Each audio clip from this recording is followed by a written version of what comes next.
Welcome to the Marketing Smarts live show by Marketing Profs and the Marketing Smarts podcast.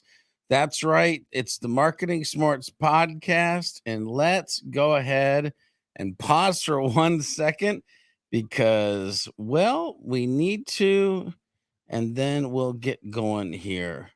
Give me 1 second. You got to love when you start doing stuff and you've got a little tiny bit of technical difficulty that's happening right when you're starting your show, and especially when you've tested it before you got going, and then all of a sudden things sign out of where they're supposed to sign out of or sign into. There we go. All right.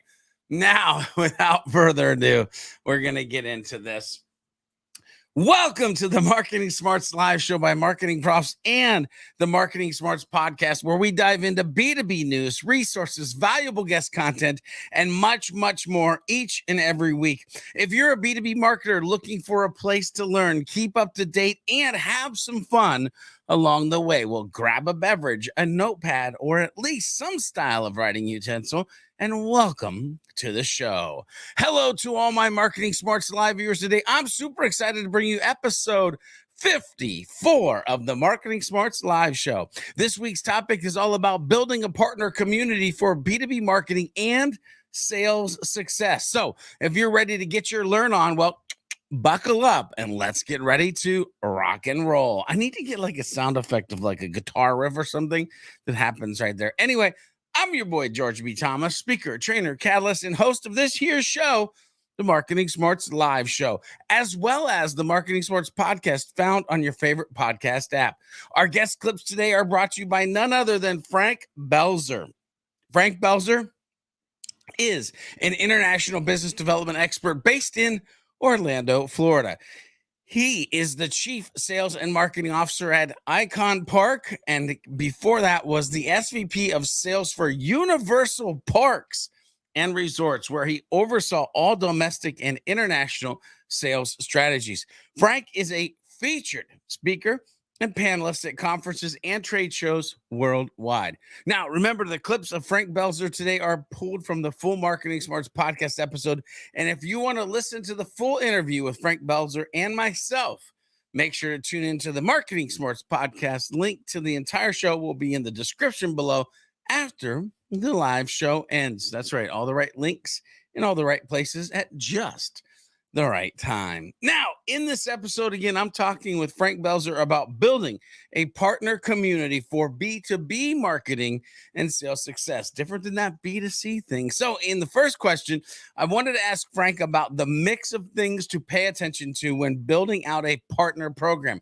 Who should we be thinking about engaging with right when we're building B2B partnership programs? Here's what Frank wanted to share with us. Yeah, I think so. A consumer community, that's pretty straightforward. You're trying to reach out to in the theme park business for us, it would be annual pass holders, it would be customers who are just walking in, planning a vacation. It's a little more direct. You're hitting first level. You're talking right to that person. But with partners or with sales channels or resellers, it's a lot different because now you're trying to actually go through that channel and reach the people who are then selling, hoping that those people who are selling will reach those consumers at the very end. So there's 2 or 3 steps along the way where your engagement could go wrong. And that was my point, I think, in the last question was it wouldn't be enough to just engage with the ownership, for example, of all of your partners or resellers.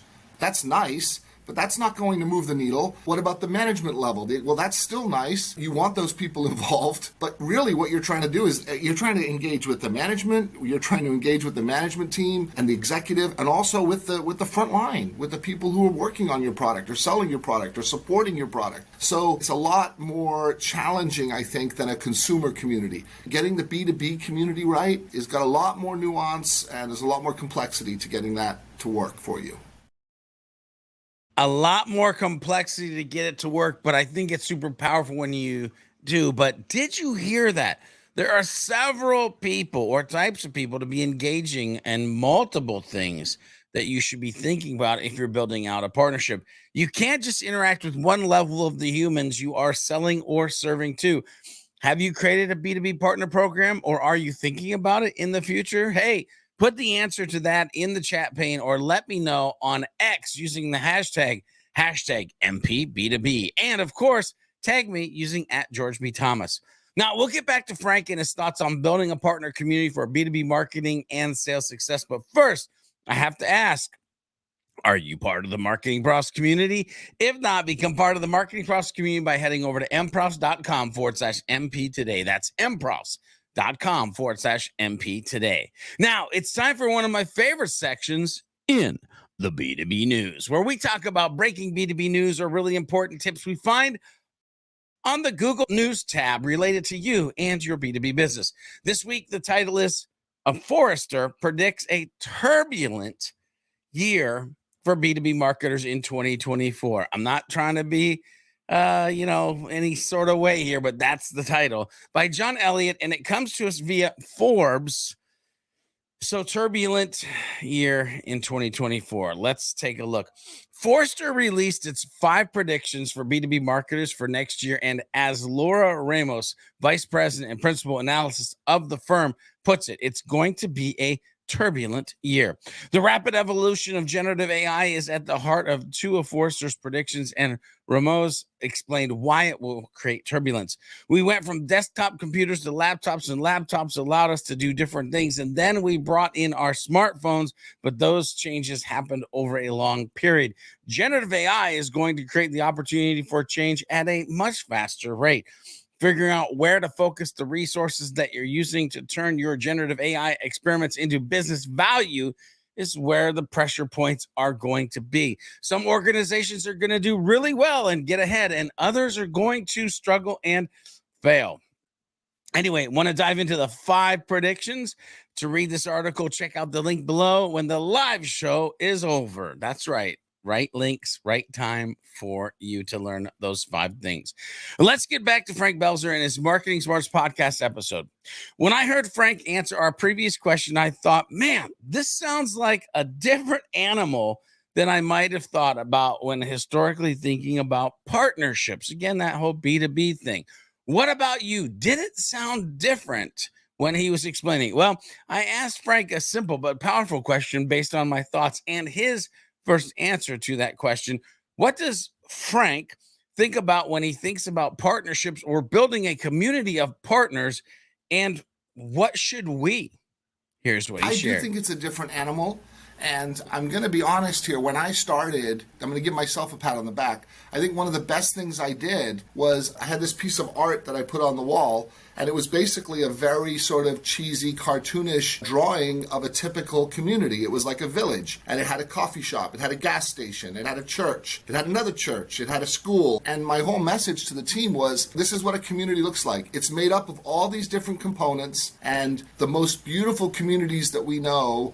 When we think about a beautiful community, what do we say? Well, it's got great schools. Oh, it's got great coffee shops. Oh, it's got great private businesses. It's very diverse. It's very artsy. It's got access to the highways. There's a list of criteria for us with our typical neighborhood and / community that we look for. And so that for me became sort of the straw man for like, what is this partner community going to look like? Because we have all these differences, but we're going to bring people together around this sort of common purpose. And the beauty of the B2B community is you get to dictate what that purpose is. You're building the community. So as the founder of the community, you get to set the vision. And for us, the commonality was these are all people who are involved in helping people make travel decisions. These are all companies who resell travel in one form or another. So by that definition, they moved into this community, and not everybody went to the same church, not everybody went to the same coffee shop, not everybody walked their dog in the same park, but we brought them together around this common purpose. And I think that's really, if you don't lay the groundwork correctly on what your vision is for the community and what your expectations are, you're going to get sucked into sort of what I sort of call this technology hell of the vendor who's providing the platform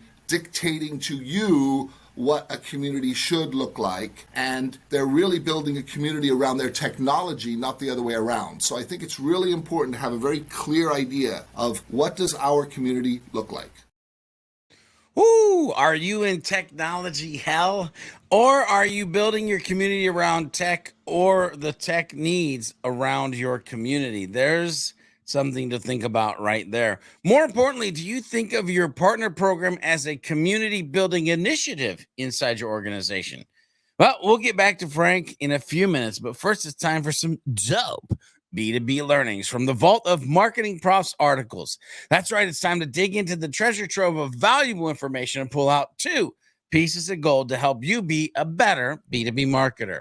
Article number one this week, 5 Rules for Better Marketing Partnerships by Robbie Baxter.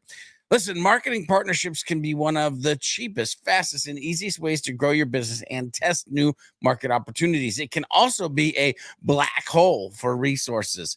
During the internet heyday, it was enough to identify a potential partner and a cool idea, sign a contract, and see what happened. But we've begun to realize that although a partnership has no upfront cost, it can be expensive in terms of time, resources, and mindshare. To maximize success, keep the following rules in mind. Well, if you want to read the article after the live show, links in the description.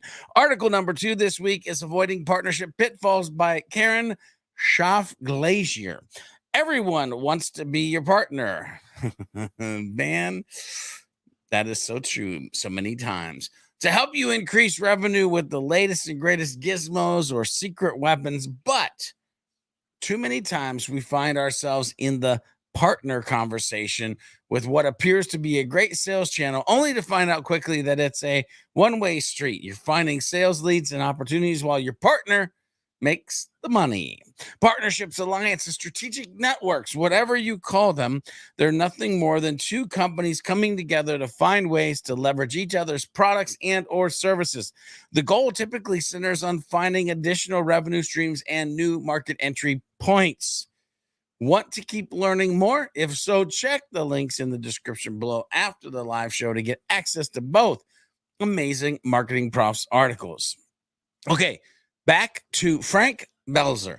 Let's dive back into this conversation of building a partner community for B2B marketing and sales success. In my next question, I wanted to get to the crux of the matter, the things that might get in the way. So I asked Frank, what hurdles do you think get in the way of our growth through partnership? And here's what he wanted to leave us with on hurdles and B2B partnership. There is, and I don't know if the listeners from every vertical or every segment will relate to this, but there is a tendency in B2B across the board for people to, there's always an element within any company that prefers direct business over business that comes through sales channels. Mark Benehoff and Brian Halligan, so Mark Benehoff from Salesforce and Brian Halligan from HubSpot are two men that I really admired because Brian of course imitated Mark, but when Mark started Salesforce, he opened up his API and he opened up the idea of selling through channels. By doing that, they were the fastest growing software company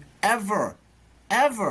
Because he knew that by working with partners, he could provide a level of service and a level of capability and a level of support that his company wasn't ready to provide. And so there was lower attrition, etc. And HubSpot tried to model something very similar, and they also grew relatively quickly. So I always looked at that, and I had a very positive view of resellers. Additionally, my data told me that resellers on average sold better product, they sold longer trips, they sold my premium products, they sold my ancillary product. Their per caps, as we call them in the business, were higher than those from the direct side. So I had a plethora of reasons why we should be working on the trade business. But of course, you've always got elements in your company who don't want to do that, who think it's better to sell direct and automatically assume that direct is more profitable than indirect business. So a lot of the pushback came from those elements, like, we're going to spend more money on doing something with these partners. Aren't your people already doing that? Why do they need these resources? Can't you just send this via email?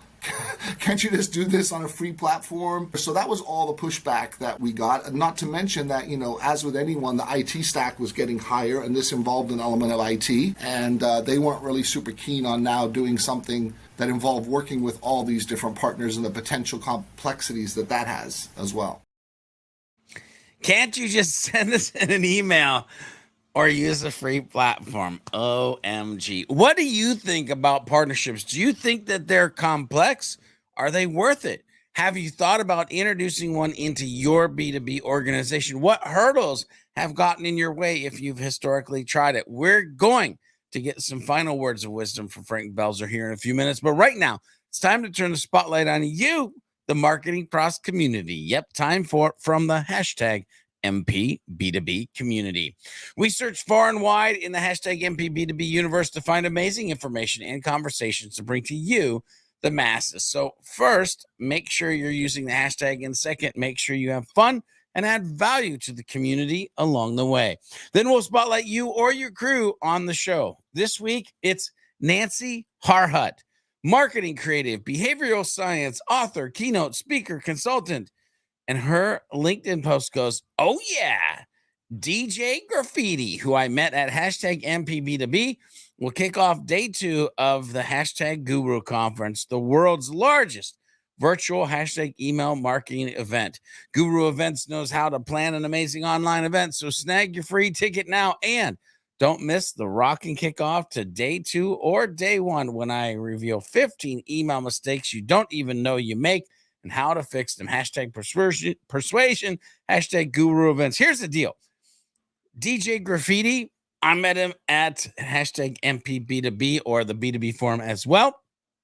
He's going to be a future guest on the Marketing Smarts podcast.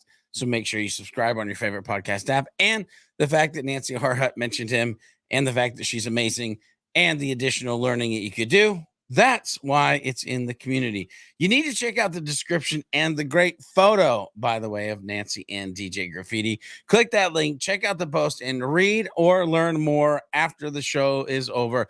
Marketing Smarts viewers, I have to ask, are you going to be next to get the spotlight on you? Remember, community, use the hashtag MPB2B on Facebook, LinkedIn, or X and get the light shined on your awesomeness in the next episode or a future episode of the Marketing Smarts live show.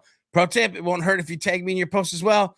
Facebook, Mr. George B. Thomas, and LinkedIn and X, George B. Thomas. Simple. Okay, let's kick it back to Frank Belzer and some words of wisdom around this topic of building a partner community for B2B marketing sales success.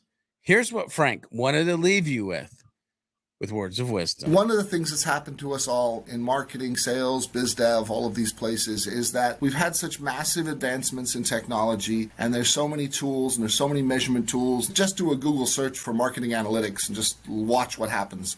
And I think that's great, and I think those tools are a wonderful sort of complement to what we do. But the bottom line is, when I think about whether it's a community or I think about networking, people who were good at networking back in the 90s and the 80s, they were good at networking. They would go to a lot of events. They would create a lot of content. They would hand out a lot of cards. They would meet a lot of people. They would shake a lot of hands.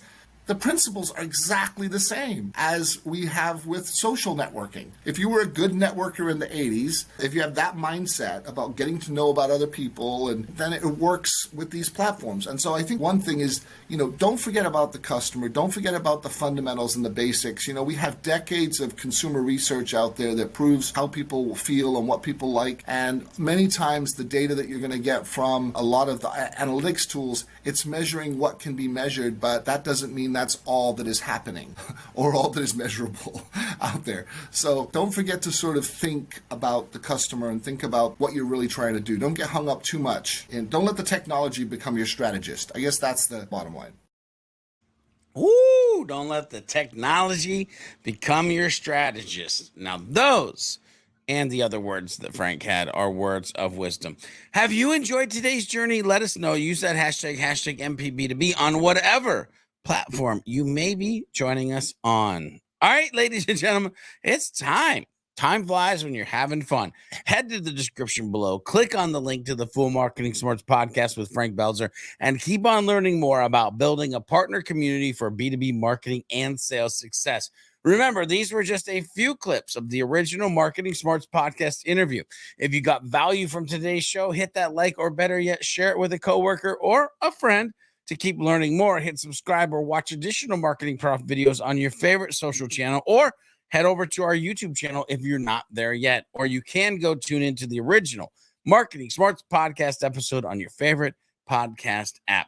Don't forget to become part of the Marketing Profs community by heading over to mprofs.com/MP today. And as always, remember to be a happy, helpful, humble B2B marketing human. And we'll see you on the next episode of the Marketing Smarts Live show next week.